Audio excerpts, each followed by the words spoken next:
Magandang umaga, ngayon po'y araw ng Huwebes, September 28, 2023, update po muli sa lagay ng panahon. Ayon sa Pag-asa, pumasok na po sa loob ng ating Philippine Area of Responsibility ang binabantayang low pressure area dyan po sa may silangan ng extreme northern Luzon. Ang nasabing LPA sa ngayon mababa ang tsansa na maging bagyo. Wala rin po itong direktang epekto sa lagay ng ating panahon. Ngunit ang trough extension nito ay nagpapaulan po sa ilang bahagi ng Visayas at Mindanao. Samantala, isa pang low pressure area na buo naman sa may labas ng ating Philippine Area of Responsibility east of southeastern Luzon. Sa ngayon, ang nasabing LPA sa loob ng 2 araw mababa ang tsansa na maging bagyo. Ngunit patuloy po natin na i-monitor dahil ayon sa Pag-asa, hindi po inaalis ang posibilidad na ito ay lumakas at maging isa din pong bagyo sa mga susunod na araw. At unti-unting lalapit ito sa ating boundary at inaasahang papasok din po ng ating Philippine Area of Responsibility.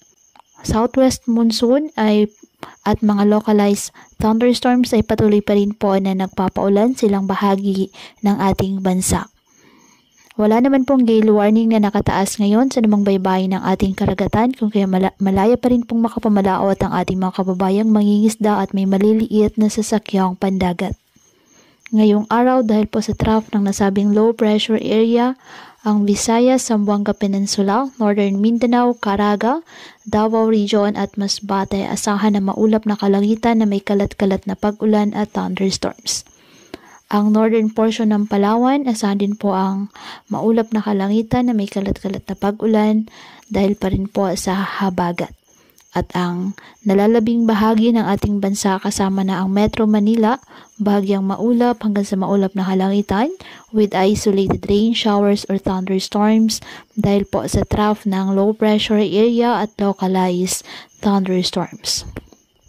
Kaya pinapayuhan ng ating mga kababayan na maging maingat po sa mga posibilidad ng pagbaha at pagguho ng lupa, lalo na po kapag may malalakas na ulan, at ugaliin na magdala palagi ng payong o kahit ano pa ng gas sa ulan o kahit naman sa init ng araw kapag lalabas po ng ating mga tahanan. At yan po muna ang update sa lagay ng panahon ngayong araw. Muli patuloy po tayo na mag-ingat at palaging tandaan, God loves you. Stay safe and God bless.